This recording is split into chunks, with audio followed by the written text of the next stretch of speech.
भगवान राम धनुष लिए समुद्र के पास खड़े हो गए कि समुद्र देवता, हम आपके हाथ जोड़ते हैं, हमको जाने दो, ये रावण हमारी जो है धर्म पत्नी को हर ले गया है।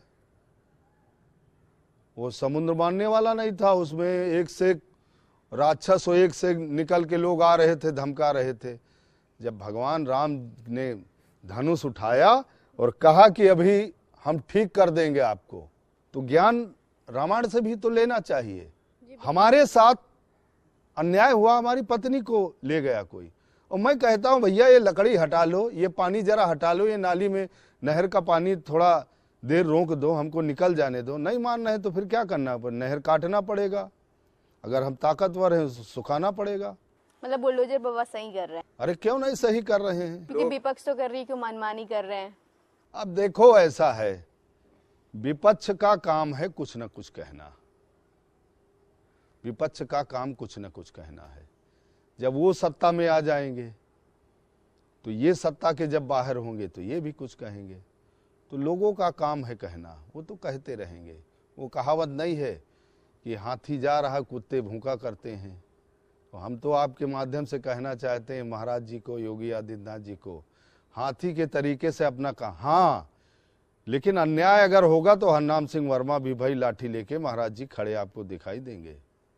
अन्याय के हम समर्थक नहीं हैं, अच्छे काम के, प्रदेश की सरकार और देश की सरकार के हर काम में कदम से कदम मिला के चलने को हम और हमारा संगठन तैयार है और कर भी रहे हैं। चलिए, मैं अब आखिरी सवाल आपसे पूछना चाहूंगी। 10 साल हो गए योगी सरकार को, ये उनका तीसरा कार्यकाल शुरू हो गया।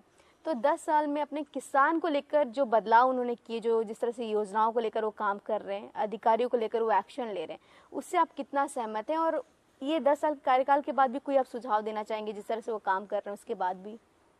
देखो, अब मुख्यमंत्री जी को अपना उड़न खटोला कभी कदार जो है, कभी किसी जिले में उतार दें, कभी किसी तहसील में उतार दें। और मैं तो बड़ी बेबाकी से मुख्यमंत्री जी को कहूँगा कि जन्म हुआ है तो मरना हर आदमी को निश्चित है, धरती पे आए हैं तो मरना है। और अगर हम समाज सेवा करते हुए, मैंने ये सुझाव दिया था कुछ अधिकारियों को, तो सुरक्षा की दृष्टि से मुख्यमंत्री जी ऐसे शायद कार्य में रुचि नहीं रखते हैं या अधिकारी रखने नहीं देते हैं।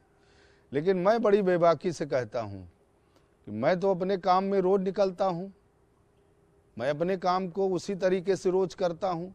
ऐसा नहीं कि हर आदमी हमसे खुश है जो मैं काम करता हूँ। दिन भर में 10 लोगों को काम करूँगा तो हो सकता है उसमें 4 हमसे नाराज हों।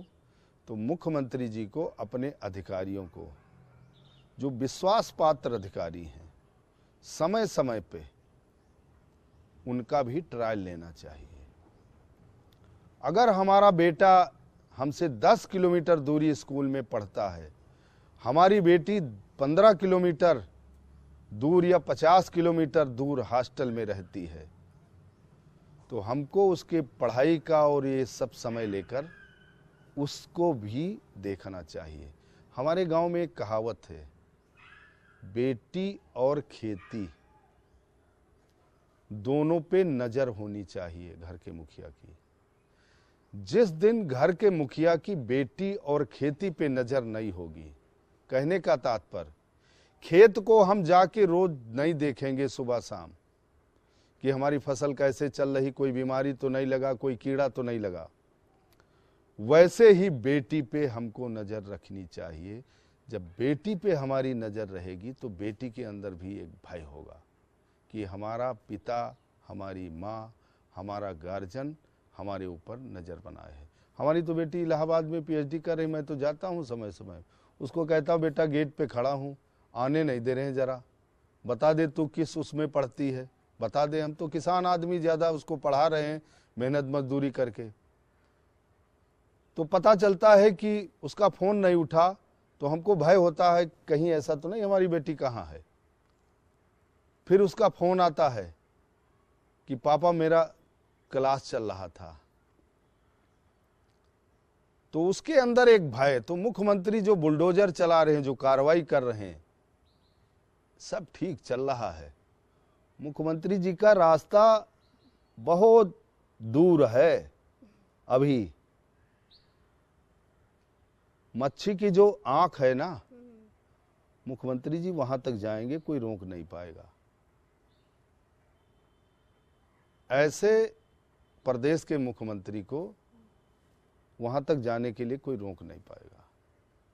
ऐसे ईमानदार, निष्पक्ष, भाई सख्त कार्रवाई करने वाला आदमी, उस पे आरोप तो लगेंगे, सब पे लगते हैं। आप पे लगेंगे, हम पे लगेंगे, सब लोगों पे लगते हैं। आरोपों से हमेशा बचना नहीं चाहिए, उसी में घुस के काम करना चाहिए और बेबाकी से काम करना चाहिए। बिल्कुल, मैं भी इस बात से सहमत रखती हूँ, भागना नहीं चाहिए। खैर, बहुत अच्छा लगा आपसे बात करके, और जैसे आप बोलते हैं, जिस तरह से मैं आपसे सुनते आई हूँ, और बिल्कुल वैसा ही पाया। और देखते हैं कि आने वाले वक्त में आप और क्या बदलाव लाने के लिए आप आगे बढ़ते हैं, क्योंकि मैंने अक्सर आपको देखा है कि किस तरह से आप किसानों के लिए लड़े हैं, और जिस तरह से आप निश्चिंत नजर आए योगी आदित्यनाथ के फैसले को लेकर, तो लग रहा है कि कुछ और अच्छा ही होगा। जिस तरह से वो नए नए प्रोजेक्ट्स लेकर आ रहे हैं, तो देखते हैं कि इसको लेकर किस तरह से वो वर्क करते हैं और किसानों के लिए कितना फायदेमंद होता है। तो हमारे शो में आने के लिए बहुत बहुत धन्यवाद। तो ये थे हमारे साथ हरिनाम सिंह जी, जिनसे हमने बात किया। ये किसान नेता हैं, भारतीय किसान यूनियन के प्रदेश अध्यक्ष हैं, जिनसे हमने जाना कि किसानों के लिए जो योगी सरकार काम कर रही है, जो योजनाएं ला रही है, वो कितना फायदेमंद है, और क्या किसानों के लिए और सुझाव हो सकता है जिससे उनकी जिंदगी, उनके फसलें और बेहतर हो सके। खैर, अभी के लिए इतना ही। ऐसे और भी जानकारी आपको मिलने वाली उत्तर प्रदेश से जुड़ी, कि योगी सरकार जो लोगों के लिए काम कर रही है, जो योजनाएं ला रही है, हर वर्ग के लिए, हर इंसान के लिए जो योजनाएं लेके आ रही है, वो किस तरह से काम कर रही है, जमीनी स्तर पे कितना काम कर रही है, उनसे जुड़े बात करेंगे। चाहे नेता हो, चाहे अधिकारी हो, या फिर जाना पड़े जनता के बीच, सारे अपडेट्स मिलेंगे सिर्फ और सिर्फ यहीं। तो बने रहिए हमारे साथ और देखते रहिए अपडेट।